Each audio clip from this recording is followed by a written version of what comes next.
नमस्कार.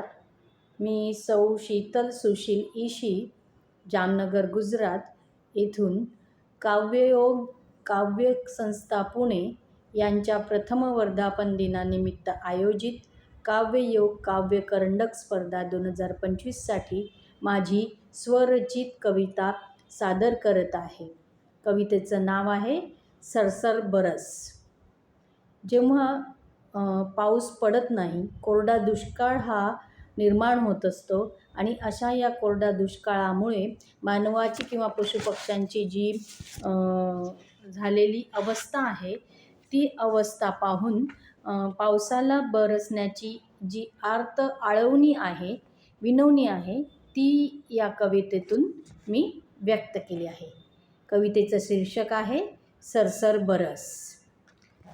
काय सांगू या दुष्काळाची बात, काय सांगू या दुष्काळाची बात, पोट गेलंय हो दीडवीत आत.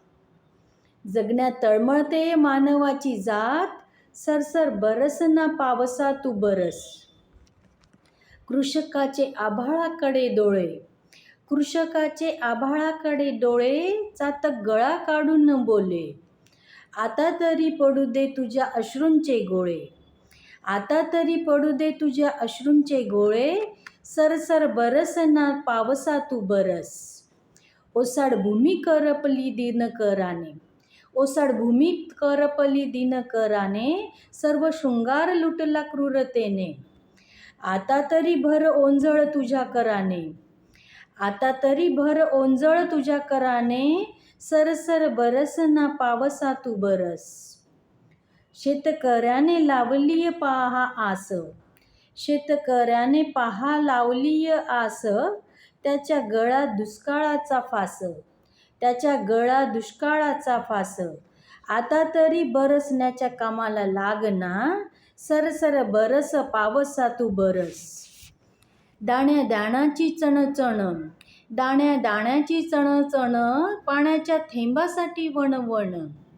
आता तरी पाझर तुस आण ना, सरसर बरस ना पावसा तू बरस. पशुपक्ष्यांची तगमग पाहवेना, पशुपक्ष्यांची तगमग पाहवेना, तळमळत प्राण त्यागताय ना. हतबल मालक अश्रू ढाळतोय ना, हतबल मालक अश्रू ढाळतोय ना. आता तरी दया तू कर ना, सरसर बरस ना पावसा तू बरस. वाट पाहून बियाणेही सुकले, वाट पाहून बियाणेही सुकले, तुझ्या विना उमलायचे विसरले. आता तरी प्राण तू ओत ना, सरसर बरस ना पावसा तू बरस. सरसर बरस ना तू पावसा बरस. धन्यवाद.